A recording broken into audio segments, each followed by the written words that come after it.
Dear students, তোমাদের সবাইকে আবারও নতুন একটি ক্লাসে স্বাগত জানাচ্ছি।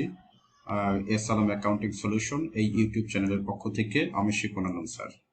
তো আজকে আমরা প্রিন্সিপালস অফ অ্যাকাউন্টিং এবং ইন্টারমিডিয়েট অ্যাকাউন্টিং অর্থাৎ ফার্স্ট ইয়ার এবং সেকেন্ড ইয়ারের ফিনান্সিয়াল স্টেটমেন্টস কিভাবে প্রস্তুত করতে হয় এ বিষয়ে আমরা শিখব।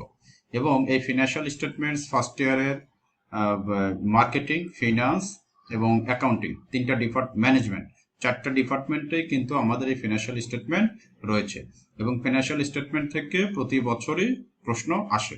কাজেই এই অধ্যায়টি খুবই গুরুত্বপূর্ণ। তো আমরা প্রশ্নে চলে যাই সরাসরি, কারণ অনেক বড় ম্যাথ। তো দেখো, এখানে একটা ম্যাথ এসেছে, এটা হচ্ছে মার্কেটিং 2018 সালে এবং 20 সালে এসেছে। Presented below is the trial balance of Tamim brothers on December 31, 2019 সালের 31শে ডিসেম্বরে তামিম ব্রাদার্সের একটা ট্রায়াল ব্যালেন্স নিচে দেওয়া আছে। সো এখানে দেখো, ক্যাশ দেওয়া আছে, account receivable, merchandise inventory, prepaid rent, office supplies, office equipment, accumulated depreciation, এগুলো আমাদের দেওয়া আছে। 5% মর্টগেজ পেয়েবল, এটা হচ্ছে দায় এবং দায়ের উপরে 5% সুদ ধরতে বলা হয়েছে। Accounts payable, sales return, sales discount, sales থেকে সেলস রিটার্ন, সেলস ডিসকাউন্ট এগুলো বাদ যাবে। এরপরে কস্ট অফ গুডস সোল্ড আছে, বিক্রিত পণ্যের ব্যয়। স্যালারি এক্সপেন্সকে দুই ভাগে ভাগ করা হয়েছে, একটা হচ্ছে স্যালারিজ এক্সপেন্স অফিস আর একটা হচ্ছে অ্যাডমিনিস্ট্রেটিভ এক্সপেন্স আছে। ইন্টারেস্ট এক্সপেন্স আছে, সেলসম্যান স্যালারি আছে, অ্যাডভার্টাইজিং এক্সপেন্স এগুলো আছে। এগুলো আশা করি তোমরা জানো, প্রত্যেকটার বাংলা মানে এগুলো জানো। আলোচনার সাপেক্ষে আমরা এগুলো নিয়ে আলাপ করব। অ্যাডিশনাল ইনফরমেশনে দেখো আরো কি বলা আছে। Office supplies used during the year, টাকা 4000। অর্থাৎ এই বছরে, অর্থাৎ 2019 সালে যে তোমার হচ্ছে জানুয়ারি থেকে ডিসেম্বর পর্যন্ত অফিস সাপ্লাইজ ব্যবহৃত হয়েছে 4000 টাকা। তাহলে অফিস সাপ্লাইজ আমার ছিল হচ্ছে, দেখো, অফিস সাপ্লাইজ ছিল হচ্ছে 6500, এর মধ্যে আমার ব্যবহৃত হয়েছে 4000। তার মানে 4000 টাকা খরচ হয়ে গেছে, আর বাকি টাকা এখনো সম্পদ হিসেবে রয়ে গেছে 2500। এটা আমরা যে ইয়েটা করেছিলাম, আমরা যে সমন্বয় করেছিলাম এবং পরবর্তীতে ওয়ার্কশিট করেছিলাম, এই চ্যাপ্টারে এই সমন্বয়গুলো নিয়ে আলোচনা করা হয়েছে। আমি শুধু এখানে পড়ে যাচ্ছি। আনএক্সপায়ার্ড প্রিপেড রেন্ট, এটা হচ্ছে আমার সম্পদ। প্রিপেড রেন্ট দেখো কত ছিল, প্রিপেড রেন্ট হচ্ছে আমার 30,000 ছিল। এই 30,000-এর মধ্যে বলছে যে আনএক্সপায়ার্ড এখন আছে 15,000। তার মানে 15,000 টাকা খরচ হয়ে গেছে, এক্সপায়ার্ড হয়ে গেছে। আনএক্সপায়ার্ড মানে খরচ হয় নাই, আর এক্সপায়ার্ড মানে খরচ হয়ে গেছে। তো এরপরে বলছে 1/2 অফ দি রেন্ট এক্সপেন্স। এই যে 30,000-এর মধ্যে 15,000 খরচ হয় নাই, 15,000 খরচ হয়েছে। এই 15,000 খরচের মধ্যে আবার কি বলছে, 1/2 of the rent expense to be considered as selling expense. অর্থাৎ 15,000-এর অর্ধেক 7,500 টাকা আমার কি করতে হবে, সেলিং এক্সপেন্স কনসিডার করতে হবে। তাহলে বাকি থাকে আরো 7,500 টাকা। এই 7,500 টাকাটা অ্যাডমিনিস্ট্রেটিভ এক্সপেন্স হিসেবে গণ্য করতে হবে। 3 নম্বর বলেছে, আর মার্চেন্ডাইজ অফ টাকা 1,500 return to supplies for poor quality was not recorded. অর্থাৎ মার্চেন্ডাইজ আমরা কি করেছি, পুয়ার কোয়ালিটির কারণে এখানে সাপ্লাইজ কথা আছে, আসলে সাপ্লাইজ হবে না, হবে সাপ্লায়ার্স, অর্থাৎ বিক্রেতার কাছে আমরা মার্চেন্ডাইজ 1500 টাকার ফেরত পাঠিয়েছি। কেন? ফর পুয়ার কোয়ালিটি, কারণ ওইগুলোর মান ভালো ছিল না। এই যে আমি ফেরত পাঠালাম, এই ফেরত পাঠানোটা আমরা কি করি নাই, রেকর্ড করি নাই। অর্থাৎ হচ্ছে ক্রয়কৃত ক্রয় ফেরত আমরা রেকর্ড করি নাই।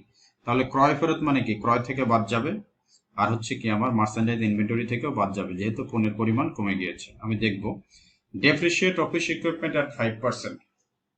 অফিস ইকুইপমেন্টকে 5% কি করতে হবে, প্রতি বছর ডেপ্রিসিয়েট করতে হবে। তো অফিস ইকুইপমেন্ট যা থাকবে, এখানে আছে দেখো 84,000 টাকা, 84,000-এর 5% ধরলে 4,200 টাকা হয়। এই 4,200 টাকা ডেপ্রিসিয়েশন এই বছরের এক্সপেন্স আর অ্যাকোমোডেটের সাথে যোগ হবে। দেখব, the mortgage loan was taken on 1 July 2019।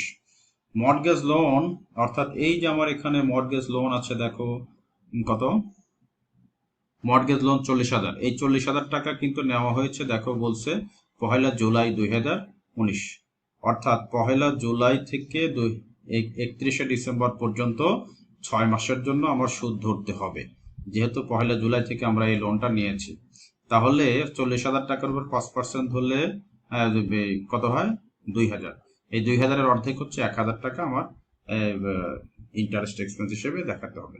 R interest ও এখানে আবার ইন্টারেস্ট এক্সপেন্স কিন্তু 500 আছে, অর্থাৎ মোট মোট হচ্ছে 1000, এর মধ্যে 500 টাকা অলরেডি পেইড আর 500 টাকা বকেয়া দেখতে হবে, আমি দেখবো। এরপরে দেখো ইনস্ট্রাকশনে কি বলেছে, প্রিপেইড এ মাল্টি স্টেপ ইনকাম স্টেটমেন্ট, এখানে হবে মাল্টিপল অথবা মাল্টি, একই কথা, multi step income statement for the year ended 31 December 2019। 2019 সালের 31শে ডিসেম্বর সমাপ্ত বছরের জন্য, অর্থাৎ পুরো এক বছরের জন্য আমার মাল্টিপল স্টেপে ইনকাম স্টেটমেন্ট তৈরি করতে হবে। এবং বি নাম্বারে বলেছে ক্লাসিফাইড ব্যালেন্স শিট অ্যাজ এট 31 ডিসেম্বর, এবং একই সাথে আমার ক্লাসিফাইড ব্যালেন্স শিট আমার তৈরি করতে হবে 31শে ডিসেম্বর। তো আমরা প্রথমে আসি ইনকাম স্টেটমেন্ট মাল্টি স্টেপ। প্রথমে ইনকাম স্টেটমেন্টে হচ্ছে আমার এইভাবে কি করতে হয়, শর্ট টানতে হবে। 3টা টাকার ঘর, যদি মাল্টি স্টেপ ইনকাম স্টেটমেন্ট বলে আমার 3টা টাকার ঘর টানলে সবচেয়ে সুবিধাজনক হয়। এই জন্য দেখো 3টা টাকার ঘর টানা হয়েছে, টাকা টাকা টাকা, এটা হচ্ছে ফাইনাল কলাম, এটা সেকেন্ড কলাম, এটা হচ্ছে থার্ড কলাম অর্থাৎ ইনার কলাম। তো প্রথমেই ইনকাম স্টেটমেন্টে আমার এভাবে শিরোনাম দিতে হয়, উপরে কোম্পানির নাম দিতে হয়, এরপরে ইনকাম স্টেটমেন্ট, আমি কোন পদ্ধতিতে করছি, মাল্টিপল স্টেপ নাকি সিঙ্গেল স্টেপ, এটা এখানে লিখতে হয়। মাল্টি স্টেপ, এরপরে হচ্ছে এই কথাটা লিখতে হয়। যদি সমাপ্ত বছর হয় তাহলে এরকম লিখতে হয়, for the year ended December 31, 2019, অর্থাৎ 31শে ডিসেম্বরে আমরা তৈরি করছি, কিন্তু পুরো 19 সালের জন্য, পুরো এক বছরের জন্য। এরপরে আসো, যেহেতু ইনকাম স্টেটমেন্ট তৈরি করতে গেলে প্রথমেই আমার লাগে রেভিনিউ, আর এখানে হচ্ছে একটাই রেভিনিউ আছে, সেটা হচ্ছে আমার সেলস। এই সেলস আছে 6,20,500 টাকা, তাহলে আমি 6,20,500 টাকা, এটা আমি সেকেন্ড কলামে লিখব। এর সাথে এরপরে দেখো যে সেলসের সাথে সেলস রিটার্ন এবং সেলস ডিসকাউন্ট এগুলো বাদ দিতে হয়, আমি আগেই বলেছি এগুলো যেহেতু ডেবিট সাইডে আছে এই কারণে বাদ দিতে হবে। সো সেলস ক্রেডিট দিকে বসে আর sales return sales discount debit দিকে বসে, এগুলো বাদ দিতে হয়। সো সেলস রিটার্ন হচ্ছে যে আমার বিক্রয়কে কমিয়ে দেয়, আবার সেলস ডিসকাউন্টকে বিক্রয়কে কমিয়ে দেয়, এই কারণে দেখো মাইনাস হয়েছে 2,000, 1,000, 3,000 মাইনাস করলে 6,17,500 টাকা, এটা হচ্ছে আমার নেট সেলস রেভিনিউ। এর সাথে লেস করতে হয় কস্ট অফ গুডস সোল্ড, এখানে সরাসরি কস্ট অফ গুডস সোল্ড দেওয়া আছে, এই কারণে আমরা সরাসরি লিখবো কস্ট অফ গুডস সোল্ড হচ্ছে 4,08,000 টাকা। সো দেখো এই যে এখানে কস্ট অফ গুডস সোল্ড হচ্ছে 4,08,000 টাকা, কিন্তু এর সাথে একটা কাজ বাদ আছে, সেটা হচ্ছে দেখো এই যে এখানে বলা ছিল এই যে মার্চেন্ডাইজ 1,500 টাকা তুমি ফেরত পাঠিয়েছো পুয়ার কোয়ালিটির কারণে, অর্থাৎ পার্সেস রিটার্ন আছে, পার্সেস করলে কস্ট অফ গুডস সোল্ডের সাথে যোগ হয়, আর পার্সেস রিটার্ন হলে এই কস্ট অফ গুডস সোল্ড থেকে মাইনাস করতে হয়। এখানে আসলে একটা কথা আসবে, সেটি মিস হয়েছে, এখানে লিখতে হবে পারচেজ, শুধু পারচেজ নয়, এটা লিখতে হবে পারচেজ রিটার্ন, এই রিটার্ন কথাটা আমার এখানে বাদ করেছে, তোমরা এটা দিয়ে দেবে পারচেজ রিটার্ন হবে। সো পার্সেস রিটার্ন, পার্সেস করলে কস্ট অফ গুডস সোল্ড বৃদ্ধি পায়, আর পার্সেস রিটার্ন হলে কস্ট অফ গুডস সোল্ড কমে যায়, সেই কারণে 1,500 টাকা মাইনাস হয়েছে, তাহলে হচ্ছে 4,06,500 টাকা। সো আমার নেট সেলস অর্থাৎ নেট সেলস রেভিনিউ ছিল 6,17,500 টাকা, আর কস্ট অফ গুডস সোল্ড মানে বিক্রিত পণ্যের ব্যয়, অর্থাৎ এই রেভিনিউ আয় করতে, এই সেলস আয় করতে তোমার কি ব্যয় করতে হয়েছে 4,06,500 টাকা, এই জন্য রেভিনিউ থেকে cost of goods sold minus করতে হয়, মাইনাস করলে 2,11,000 টাকা থাকে, এই 2,11,000 টাকার নাম হচ্ছে গ্রস প্রফিট, এই যে তোমার হচ্ছে গ্রস প্রফিট। সো এই পর্যন্ত আমাদের হয়ে গেল, এই পর্যন্ত আমাদের হয়ে গেল, এই গ্রস প্রফিট পর্যন্ত শেষ। এখন আমার আসছে দেখো যে এরপরে অপারেটিং এক্সপেন্স, আমার দেখতে হবে অপারেটিং এক্সপেন্স কি কি আছে। দুই ধরনের অপারেটিং এক্সপেন্স থাকে, একটা হচ্ছে সেলিং এক্সপেন্স, আর একটা হচ্ছে office and administrative expense. Selling expense হচ্ছে সেলস সংক্রান্ত এক্সপেন্স গুলো, আর অফিস অ্যান্ড অ্যাডমিনিস্ট্রেটিভ এক্সপেন্স হচ্ছে অফিস এবং প্রশাসনিক খরচগুলো, এটা হচ্ছে সেলস সংক্রান্ত, আর এটা হচ্ছে অফিস অ্যান্ড অ্যাডমিন, অফিস সংক্রান্ত খরচগুলোকে সাধারণত অফিস অ্যান্ড অ্যাডমিন এক্সপেন্স বলে। ওকে, দেখি আমরা কি কি আছে। প্রথমেই দেখো আমার এখানে বলেছিল এই যে 2 নম্বরে, অথবা শুরু থেকেও বলতে পারো, কোনো সমস্যা নেই। অফিস সাপ্লাইজ ইউজড, অফিস সাপ্লাইজটা সাধারণত অফিসে ব্যবহৃত হয়, যেহেতু বলেই দিয়েছে office supplies, office supplies used হয়েছে ডিউরিং দ্য ইয়ার 4,000 টাকা। তো অফিস সাপ্লাইজ ব্যবহৃত হয়েছে মানে অফিস সাপ্লাইজ খরচ হয়ে গেছে, এই কারণে এই অফিস সাপ্লাইজ 4,000 টাকা পুরোটাই অ্যাডমিনিস্ট্রেটিভের মধ্যে যাবে। দেখো এই যে অফিস সাপ্লাইজ এক্সপেন্স 4,000 টাকা, এলোমেলো হলে কোনো সমস্যা নেই, আমি সমন্বয় থেকে শুরু করেছি। এরপরে দেখো প্রিপেড রেন্ট, আমার হচ্ছে টোটাল প্রিপেড রেন্ট ছিল হচ্ছে 30,000, এই যে 30,000, এই 30,000-এর মধ্যে 15,000 টাকা খরচ হয় নাই, প্রিপেড রয়ে গেছে, 15,000 টাকা খরচ হয়েছে। এই 15,000 যে 15,000 টাকা খরচ হয়েছে, সেই 15,000-এর মধ্যে আবার 1/2 মানে অর্ধেক সেলিং এক্সপেন্স ধরতে হবে আর অর্ধেক অ্যাডমিন এক্সপেন্স ধরতে হবে। 15,000 অর্ধেক হচ্ছে 7,500 টাকা, এই যে দেখো। সো আমার হচ্ছে 7,500 টাকা। এখানে যে ক্যালকুলেশন দেখিয়েছে সেটি হচ্ছে যে আমার ছিল 30,000, এর মধ্যে 15,000 টাকা এখনো হচ্ছে প্রিপেড রয়ে গেছে, আনএক্সপায়ার্ড রয়ে গেছে, তাহলে খরচ হয়েছে 15,000। এই 15,000-এর অর্ধেক হচ্ছে আমরা সেলিং এক্সপেন্স দেখাবো, আর এই যে এই আর 7,500 টাকা হচ্ছে আমরা অফিস অ্যান্ড অ্যাডমিন এক্সপেন্স হিসেবের মধ্যে দেখাবো, রেন্ট এক্সপেন্স, নাম একই থাকবে। এরপরে এটা আমরা দেখিয়েছি ডেপ্রিসিয়েশন এক্সপেন্স 5%। আমরা ডেপ্রিসিয়েশন এক্সপেন্স এর আগে বের করেছি, অফিস ইকুইপমেন্ট ছিল হচ্ছে 84,000, 84,000-এর উপর আমার ধরতে বলছে 5%, তার মানে 4,200 টাকা। এই 4,200 টাকা হচ্ছে আমার কি ডেপ্রিসিয়েশন ধরতে, এবং এটা হচ্ছে অফিস ইকুইপমেন্ট, এই কারণে অফিস খরচ হবে এটা, এই কারণে দেখো এই যে দেখো depreciation expense office equipment 84,000 into 5%, 4,200 টাকা। যদি এটা সেলস ইকুইপমেন্ট পড়তো তখন কিন্তু আমরা এই সেলিং এক্সপেন্সের মধ্যে দেখাইতাম। ওকে, এরপরে এইটা আমরা পরে দেখাচ্ছি। এরপরে আমরা আরো কিছু খরচ ছিল যেটা এখানে আমার মধ্যে আছে, দেখো যে